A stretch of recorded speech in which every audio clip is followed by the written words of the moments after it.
Silvia, muchísimas gracias. Mil disculpas, errores técnicos fuera de nuestra injerencia y es un gusto, un enorme placer estar con toda la comunidad iberoamericana y quiero hacer una mención muy especial y me da mucho, mucho gusto encontrarme después de décadas de años con mi maestro, doctor Carlos Caudillo, quien me dio clases en la licenciatura en la Universidad Intercontinental como un profesor destacado, muy querido por todos los alumnos de la universidad. Y bueno, pues qué gusto reencontrarlo. Y pues para todos los alumnos y especialmente para él, sintiéndome un alumno que aprendió mucho amable de él. Vamos a iniciar con la presentación de la prevención del suicidio. Se habla mucho, pero lo que yo les quise compartir, lo que deseo transmitirles,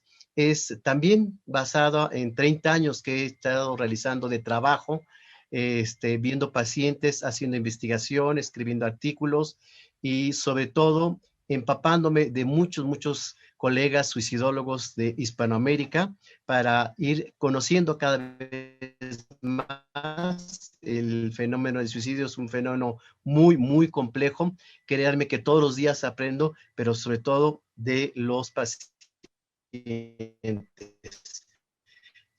Entonces, vamos a compartir pantalla. ¿Me ayudas, Martín? Ok. Y está para que se pueda proyectar. Unos segunditos. Y me hacen el favor de decirme si la alcanzan a ver. Porque está muy lento. No sé si sea la lluvia, pero se ha complicado el internet. No, no se ve la ¿Está lento, presentación, no? Alejandro. Está apenas abriéndose, ¿eh? Un segundito. Ok. En mi pantalla ya la empiezo yo a ver, empieza a abrirse.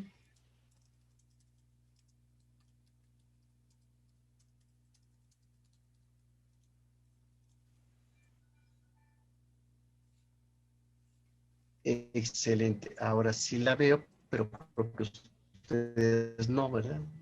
No, nosotros aún no. Está, bueno, ya la pantalla en Sí. negro, pero falta la imagen. No, no están viendo las imágenes. Ya, ahora sí. Silvia, no, no están viendo las imágenes. Sí, ya estamos viéndolo.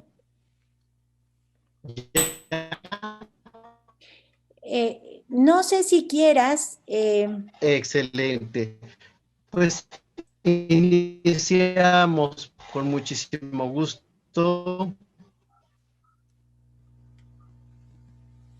no sé si Qué quieras, amable, Silvia, pues iniciamos. Para la ok, porque si quieres, si se te hace más Perdón, porque se fácil, corta tu voz, Silvia, si eres tan amable de repetir.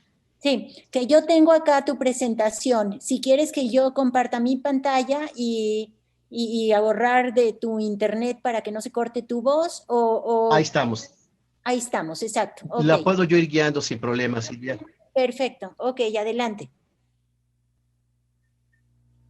Si cualquier cosa nos apoyan, son tan amables. Sí, me están sugiriendo que puedes quitar tu video para que tenga más fuerza el internet.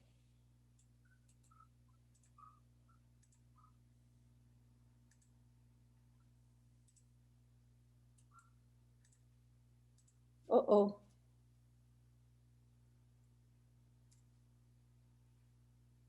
Creo que ahora está pues peor la cosa. Em,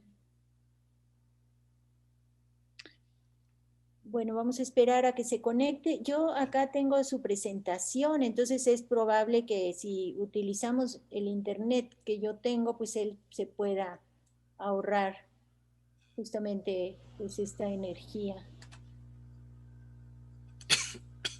¿Cómo ves, Alejandro?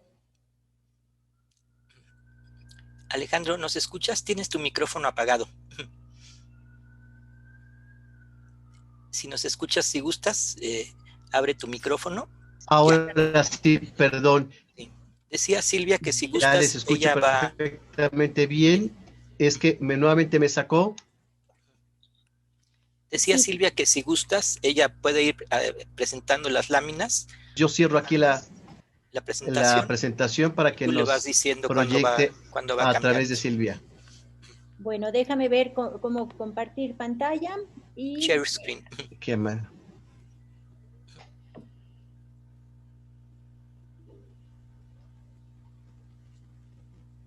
este, oh, Dios. ¿Es esta? No, dice prevención del suicidio y es con fondo negro y rojo. Ahí estamos, es esa. Ok, bueno, es esta.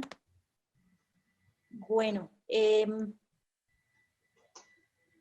déjame ver Allí cómo le hago estamos, qué para... amable. Pues adelante, Bueno, Gracias, qué amables. Pues continuamos. Entonces, la siguiente diapositiva les mencionaba que era en conmemoración del Día Mundial para la Prevención del Suicidio, que precisamente es el 10 de septiembre, y que, bueno, la Organización Mundial de la Salud nos invita a que todos participemos, el sector salud, el sector educativo, el sector social, y bueno, pues a partir de hace 9 años casi, el Instituto Hispanoamericano de Fisiología se compone con 10 miembros fundadores el 13 de diciembre de 2011 con la intención de hacer prevención de suicidio en México, Latinoamérica, uniéndose 10 miembros para que de diversas áreas se incluyan campos tan importantes como el psicoanálisis, psicología, pedagogía, psiquiatría, tanatología, logoterapia, enfermería, terapeutas familiares, por mencionar solo algunos, pero pues como sabíamos, el fenómeno de suicidio es bastante complejo y hay que involucrar a muchas áreas. La siguiente, por favor. En el contenido de esta presentación tenemos la intención de hacer algunas definiciones, algunas estadísticas y epidemiologías, fases del comportamiento suicida e ir cerrando con conclusiones que nos van permitiendo aterrizar la información que hoy deseo compartirles. La siguiente, por favor.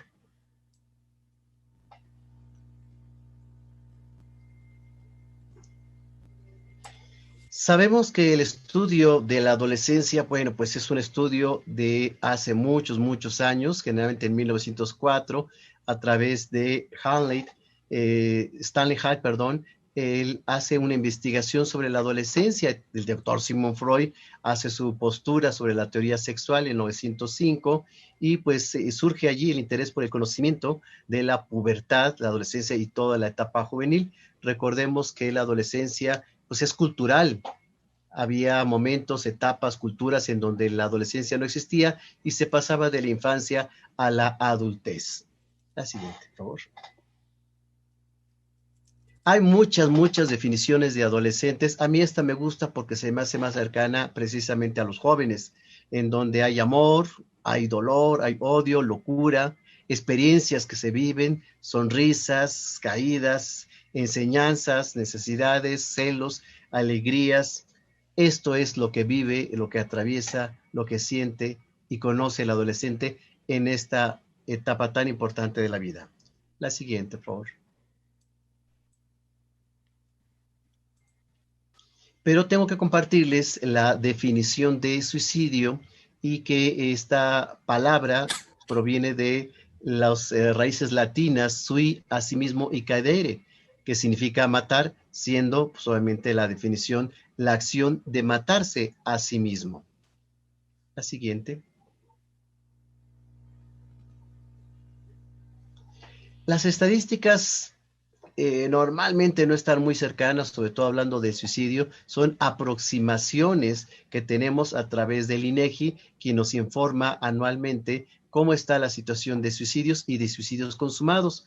Hemos tenido un problema en la situación del estudio de esto debido a que a partir del año pasado, en lugar de poner suicidios, le ponen muertes violentas. Y con ellos se pierde mucho el número tal de suicidios porque se integran homicidios y todo tipo de muerte violenta. Sin embargo, lo que les compartí es lo último que ha informado el INEGI. La siguiente, por favor. Sabemos que dentro de nuestra población joven, estamos en el 2019 con personas de 12 a 29 años, representaron el 31% de la población total en nuestro país, es decir, en la tercera parte del total de habitantes en México.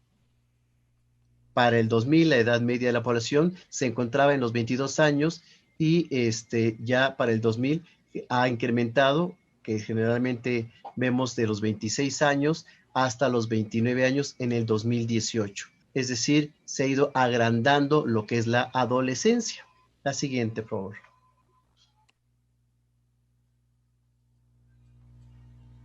Se han hecho clasificaciones y creo que estas son muy recientes, de acuerdo a las generaciones, las décadas que se viven cada una de estas agrupaciones y pues características, funciones, formas de sentir y de pensar, que decimos que cada grupo de generación tiene diferentes características y funciones. Lo importante y lo que me gustaría recalcar respecto a la prevención de suicidio es que se ha hecho más compleja cuando el Internet ingresa en las nuevas generaciones. La siguiente, por favor. Se ha estudiado mucho a esta generación de los millennials. Creo que de todas las generaciones es la que más ha causado revuelo a nivel mundial, porque no solo son tecnologizados, sino han cambiado y han transformado su forma de vivir, de sentir. El anterior ponente hablaba mucho de la pérdida de sentido de vida y es algo que vemos mucho en estas nuevas generaciones. Por ejemplo, en cuestiones de cifras y número, en México viven 37.9 millones de jóvenes entre 15 y 29 años de edad. Curiosamente, esta población ya es la segunda causa de muerte en jóvenes en este rango de edades. De estos 14 millones elegirán por primera vez el presidente o eligieron en el 2018. 12.2 millones son vulnerables por no tener trabajo, según lo refiere la OIT, y 6 de cada 10 jóvenes trabajan en el sector informal, nos reporta el INEGI, y 1.209.000 jóvenes mexicanos no tienen empleo. Algunos de estos se menciona que hay como subempleos, que obviamente son temporales y no registrados. Es importante porque el joven en esta etapa requiere mucho sentirse funcional, útil, adquirir dinero, y el trabajo es un medio de ellos. La siguiente.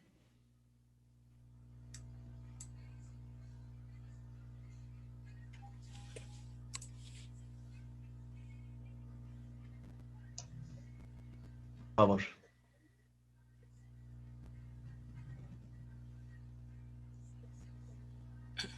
Ya la pasé. Aquí estamos. ¿Llegó? En esta infografía resaltan muchas cosas. Yo les puse en estos círculos anaranjados los datos que deben de atenderse. El 65% de la población de jóvenes de hoy tiene una maternidad temprana. Esto va a transformar totalmente la visión del futuro, el plan, el deseo de vivir y sobre todo una condición en donde si no se planeó, no se organizó, va a generar muchísima discordancia, conflictos, problemas económicos, abandonos escolares y sobre todo cuestiones de salud si es una cuestión muy, muy temprana. La siguiente, por favor.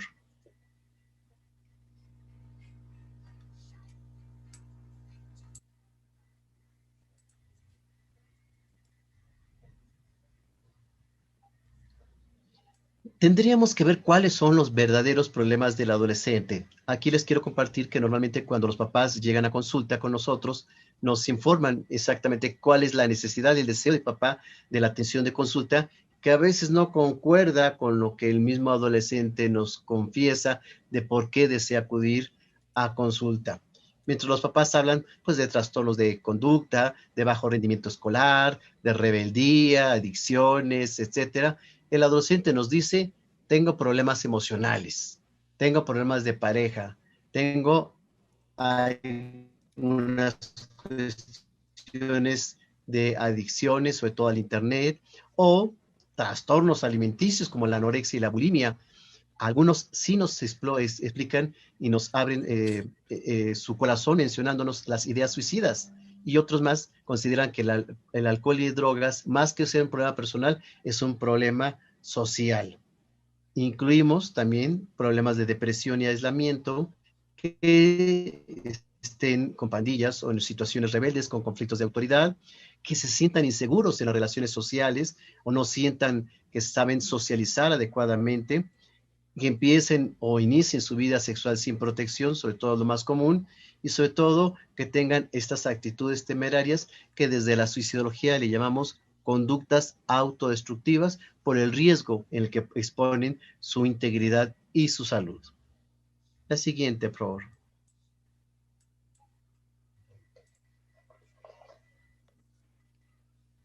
En esta gráfica, lo importante, y puse en rojo, exactamente las poblaciones que mayormente llegan a intentar el suicidio y algunos a consumarlo.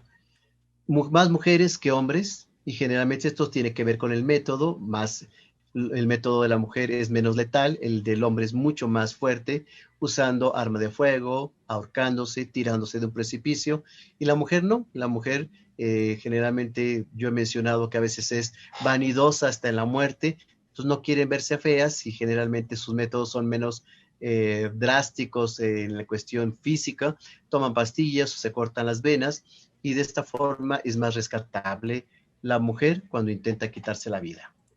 La siguiente, por favor.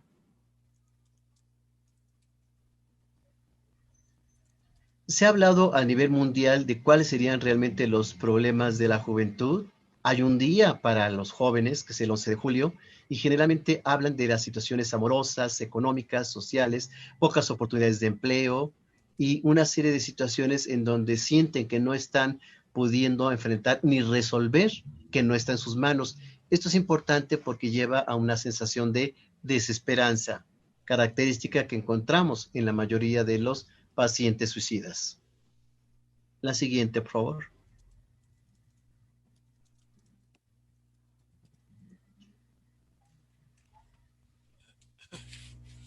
La tasa de suicidios en jóvenes de estas edades que les mencionaba, de 15 a 29 años por cada 100,000 habitantes, ha ido incrementándose año con año. El INEGI empezó reportando en 1995 los primeros casos y para el último informe 2017 nos dice que mayormente es en hombres sobre mujeres, generalmente es 4-1, precisamente porque el hombre no tiende a atenderse, el hombre no expresa sus emociones y el hombre utiliza métodos mucho más letales. La siguiente, por favor.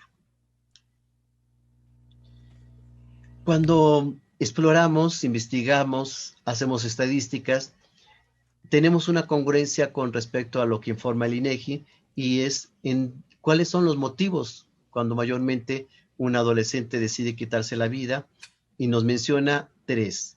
El primero, el hogar. El hogar en donde se gestan una serie de situaciones, de condiciones, problemas, en donde el adolescente se siente atrapado y cree que no puede salir, que no puede enfrentar a los padres o no puede resolver los problemas. Generalmente es el hogar mayormente en donde van a partir las condiciones adversas con las que un adolescente se siente enfrentado. La siguiente, por favor.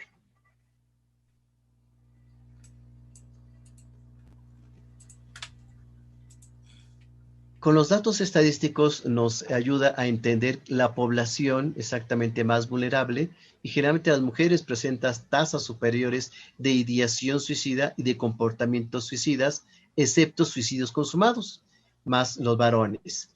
Aquí es importante porque en esta ideación generalmente la mujer tiende más a buscar ayuda, a pedir consejos, a acercarse a un especialista o algún amigo o alguien que le pueda ayudar.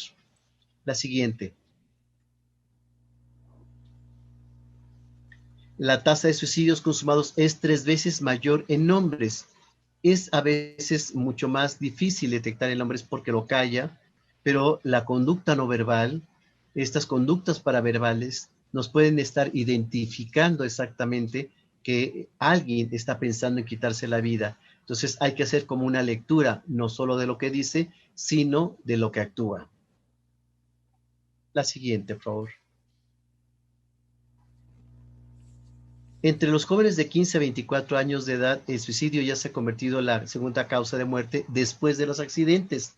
pero a partir del año pasado el INEGI abarcó hasta los 29 años de edad y sí continúa los accidentes como primer causa de muerte en los adolescentes, pero algunos pacientes nos han referido cuando intentaron quitarse la vida y no lo lograron, que el accidente que ellos tuvieron fue provocado precisamente para que su suicidio no se viera como tal y que se pensara que era mejor un accidente.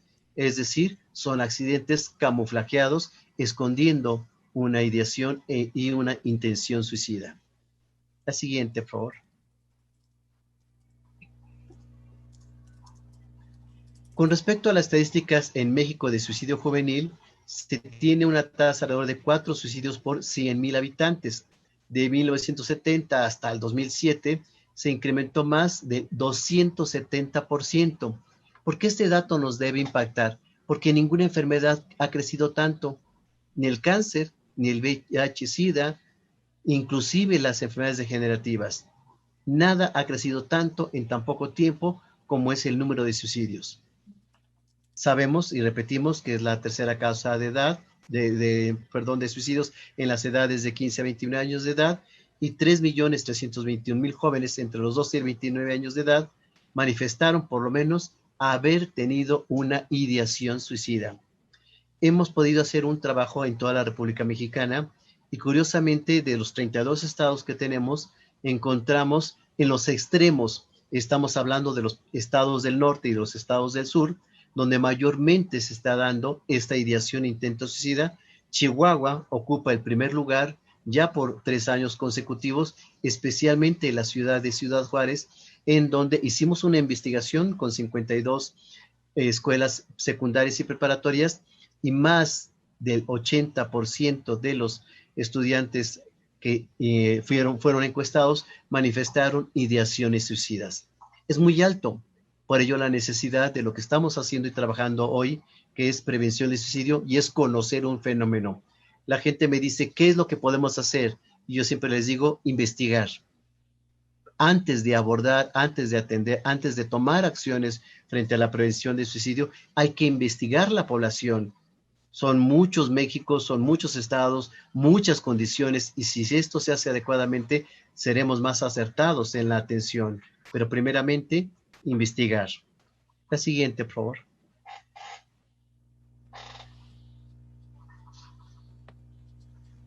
Pues ya son todas las que tengo. Había una más, ¿no? Ay Dios, pues ya no jala. No tiene ninguna más. No.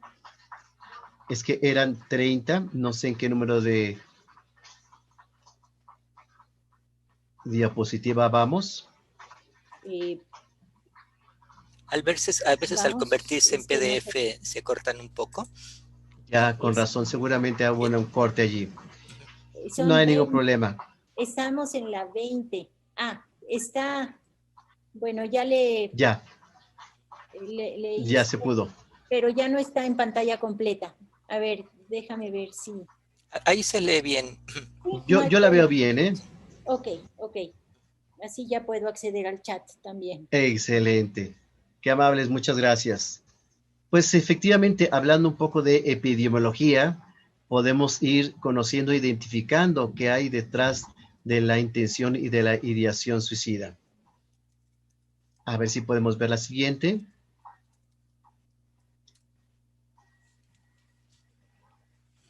El Distrito Federal, curiosamente, no es el número 1 a nivel República Mexicana. Yo digo que cuando se habla de estadísticas, a veces está como la casa de bolsa, de repente un estado a la alta, de repente otro estado a la baja, pero lo importante aquí del Distrito Federal es que, curiosamente, hay más investigación que en otros estados.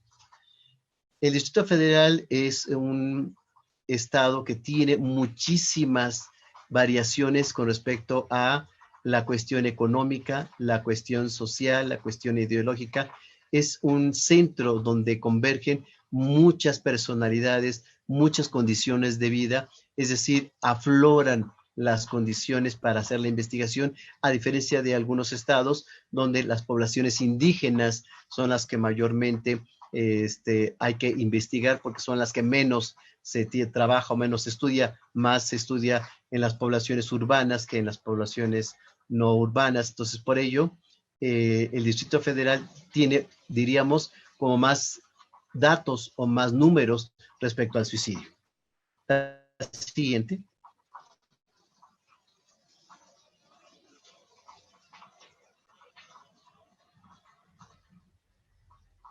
Lo que les quise mostrar aquí en esta diapositiva es cómo está la situación de los decesos anuales, donde los homicidios están a la alta, los accidentes de tránsito en siguiente rubro y los suicidios.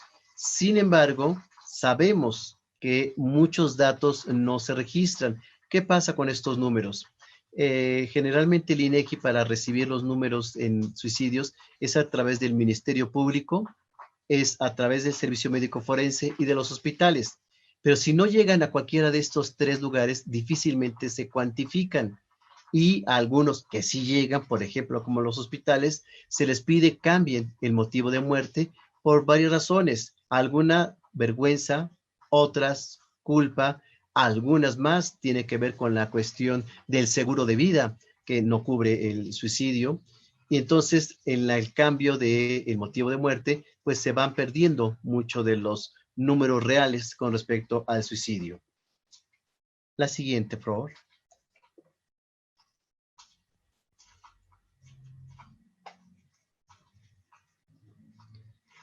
Para ir entendiendo las condiciones o situaciones que llevan a los jóvenes al suicidio, sabemos que las enfermedades físicas son un factor de riesgo importante, pues especialmente porque son que llevan mucho tiempo, es decir, crónicas, los han incapacitado, y aquellas que se acompañan de gran dolor crónico y que no responden a un tratamiento de sedación. Un dato importante, hemos encontrado que mayormente hay ideación suicida en quien adquiere una discapacidad que quien nace con ella. Entonces hay que tomar muy en cuenta que alguien que por un accidente o por una condición de enfermedad o alguna otra causa adquiere una discapacidad, tiene que ser atendido emergentemente, sobre todo los primeros 3 meses después de haber adquirido la discapacidad, porque esto va a permitir saber qué tanto riesgo hay respecto a que se quieran hacer daño. Normalmente a los jóvenes, pues cualquier enfermedad los merma mucho, no les gusta estar enfermo, bueno, a nadie, pero especialmente el adolescente vive la situación de la enfermedad como una limitante para poder realizar, sobre todo la vida social que tanto le interesa y desea. La siguiente, por favor.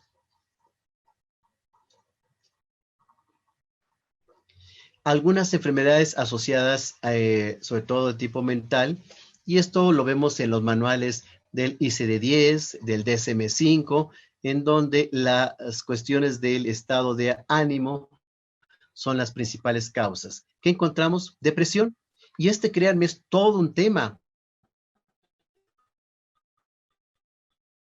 porque he encontrado una gran dificultad. El paciente acude a nosotros y nos dice, pues el médico me recetó, me dijo que tenía depresión, pero no les dice exactamente qué tipo de depresión, no está muy preciso, no está muy claro, y en la mayoría de los casos les dan medicamentos sin darles información. Entonces, los medicamentos atenúan los síntomas, pero no ven las raíces del problema, y esto hace que el paciente pues continúe con los conflictos que lo llevaron a la ideación o la intención suicida. Dentro de las depresiones más frecuentes que encontramos como riesgo en jóvenes es la bipolar, diríamos la número 1, que es la que lleva mayormente por estos radicales cambios de estado de ánimo a la intención suicida. La siguiente, por favor.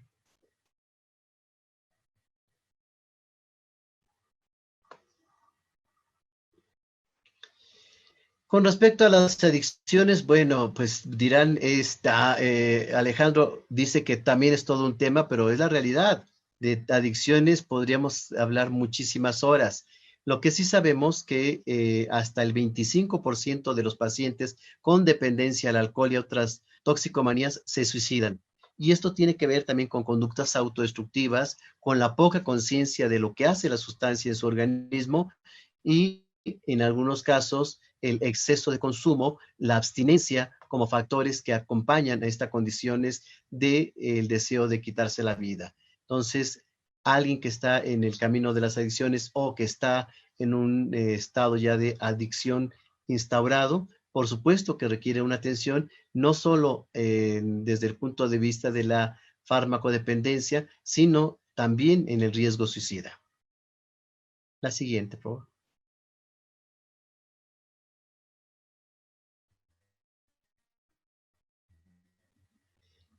En el nos llega el paciente, en qué momento se encuentra de esta condición suicida, y lo pusimos a manera como de escalera para que pudiera gráficamente y didácticamente entenderse. Vamos a verla, por favor. Aquí está la famosa escalera. Inicialmente hay en el sujeto un deseo de morir, y este puede ser nada más un deseo temporal, ocasional, que no está permanentemente en el individuo.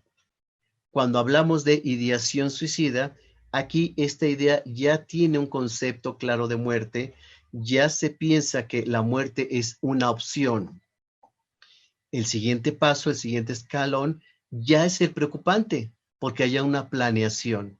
Cuando hay una planeación se habla del día, del método, las condiciones, el horario y todo lo que está alrededor de lo que podría ser un plan suicida. Mucho ojo, aquí empiezan los puntos rojos para ir previendo.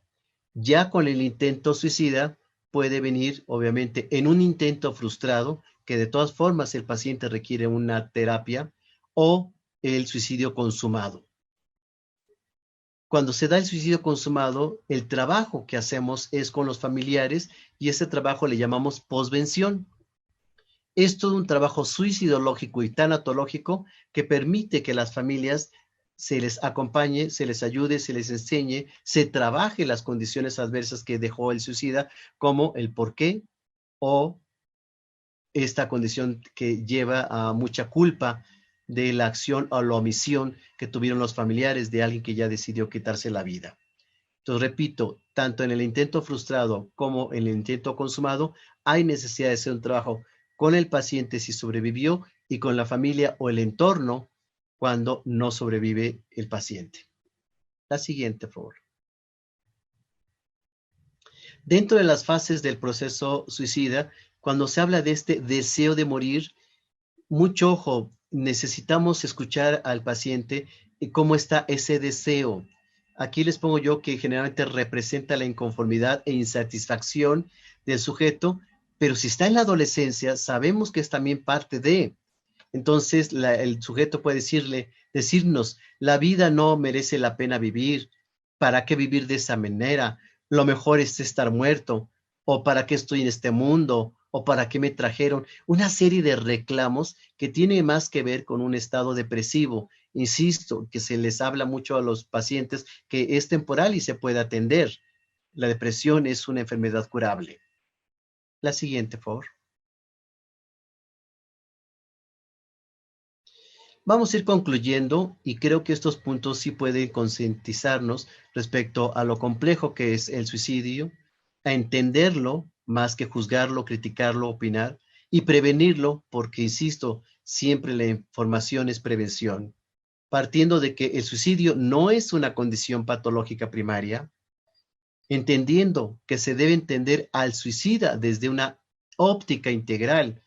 Recuerden que la Organización Mundial de la Salud nos establece que el ser humano es un ente biopsicosocial y espiritual. Entonces tenemos que ver y atender todas las áreas del individuo, no nada más un aspecto biológico o psicológico, sino qué pasa con él en su entorno, qué pasa con él consigo mismo, en su interior, en su psique, en sus emociones. Es decir, ver al individuo integralmente. Siempre debe ser valorado también integralmente. Nosotros en el Instituto Hispanoamericano de Suicidología recibimos al paciente y hay también un apoyo familiar. Esto me parece importante que lo sepan porque cuando hay un intento suicida frustrado, nos llevan al paciente y nos dicen, pues, hay que lo vean, hay que lo atiendan. Y yo hago un poco la analogía de es como llevar el coche al servicio. le hacen alineación y balanceo, servicio completo y luego me lo regresan bien, ¿no? Pues no, hay que involucrar a la familia para que la familia también sea parte de la solución, porque también formó parte del problema. Y si la familia apoya, ayuda y sobre todo se informa, tiene mejor pronóstico el paciente. Si esto no ocurre, tengo que decirles que hay mal pronóstico para el paciente, porque lo regresamos a ese ambiente disfuncional, tóxico, con conflictos, etcétera. Entonces, insisto, tratar de involucrar a sus redes de apoyo, a sus redes sociales, y esto lo va a hacer sentir al sujeto más integrado. Debemos, por supuesto, proporcionar un tratamiento multi e interdisciplinario. Hay muchos casos en donde además del psicoterapeuta, el suicidólogo, también está el psiquiatra. Sí, los medicamentos ayudan, pero necesitamos hacer una mancuerna con el psiquiatra. Normalmente lo que ocurre es que trabaja por su lado el psiquiatra y por su lado el psicoterapeuta y luego no compaginan porque el paciente tiene demasiados medicamentos o en el momento que siente cierta mejoría deja el tratamiento terapéutico, o pacientes en terapia que no quieren medicamentos porque tienen miedo de caer en una adicción o que hay muchos mitos respecto al medicamento. Entonces hay que trabajar con ellos, hay que informarlos, sensibilizarlos en que si es necesario, el medicamento es una herramienta muy valiosa, importante, que los va a ayudar a sentirse mejor, pero que esta herramienta sale en otro momento y no permanece en el individuo largo tiempo, ni debe ser muy intenso. Hay una frecuencia de inicio de medicamentos hasta que llega a su estado máximo de dosis y se va reduciendo. Un medicamento que ingresa en el organismo del paciente, si es bien controlado, puede salir sin ningún tipo de problema, no generar mayores consecuencias ni adicciones. Esto hay que explicarle al paciente, y si trabajamos con el psiquiatra en donde haya un solo expediente para que en ello sepamos qué está pasando con el psiquiatra y qué pasa, el psiquiatra sepa qué pasa en psicoterapia, por supuesto, siempre el mayor beneficiado va a ser el paciente. Aquí sumamos al terapeuta familiar, que por supuesto va a hacer un trabajo para entender qué elementos están ahí incluidos dentro del paciente con la familia, pues identificando roles, dinámicas, funcionamiento consciente e inconsciente que se da dentro de la familia y que los ayude a pasar este proceso en donde el intento de suicida generó muchas condiciones y seguramente alguno de los integrantes quedó mucho más sensibilizados, afectados o conflictuados. Con este equipo inicialmente trabajamos. Si en algún momento dado el paciente requiere algunos estudios de laboratorio, de gabinete, o inclusive cuando se exacerban los síntomas y el paciente requiere un internamiento, hay que hacerlo. En la mayoría de los pacientes tienen miedo al hospital psiquiátrico por todos los estigmas que hay al respecto. Muchos de los pacientes dicen, es que es el lugar de locos, es que yo no estoy loco, o de allí no me van a sacar, y una serie de miedos que pueden darse al internamiento. Entonces se hace todo un trabajo en donde le llamamos la referencia asistida. ¿En qué consiste esta? En que se le lleva al paciente a que se le ingrese con una persona conocida por nosotros, en donde se le va a dar una atención adecuada, una información necesaria, porque requerimos, por supuesto, que se sienta seguro, que se sienta bien. Aquí lo que buscamos es darle todos los elementos para que el paciente y la familia se sientan bien atendidos, se sientan que hay una línea de trabajo y que esta va a ser siempre en beneficio del paciente. La siguiente, por favor. Sí, quiero comentarte que se nos acabó el tiempo, entonces, bueno, si quieres cerrar brevemente tu exposición, que está, bueno, muy, muy interesante, pero bueno, sí, ya se nos vino el tiempo encima. Tenemos algunos comentarios, por supuesto, que ha generado tu plática, pero bueno, pues ahora sí que los menciono rápidamente. No sé si quieras cerrar. Sí, por supuesto, Silvia, muchísimas gracias. Bueno, pues la necesidad de informarse, de que el tema de suicidio se hable cada vez más. Y por último, requerimos, por supuesto, una ley para la prevención del suicidio. Hemos estado en la Cámara de Diputados, en la Cámara de Senadores, hemos llevado una propuesta de ley y esperamos que esto beneficie a la sociedad acá en México, porque existiendo una ley para la prevención del suicidio, se van a involucrar el sector salud, sector educativo y sector social, que son los tres actores que podríamos ir informando, orientando, para que se haga un trabajo suicidológico de calidad, de servicio adecuado y sobre todo de ayuda a quien lo requiere. Gracias, Silvia. Gracias a todos los que nos acompañaron.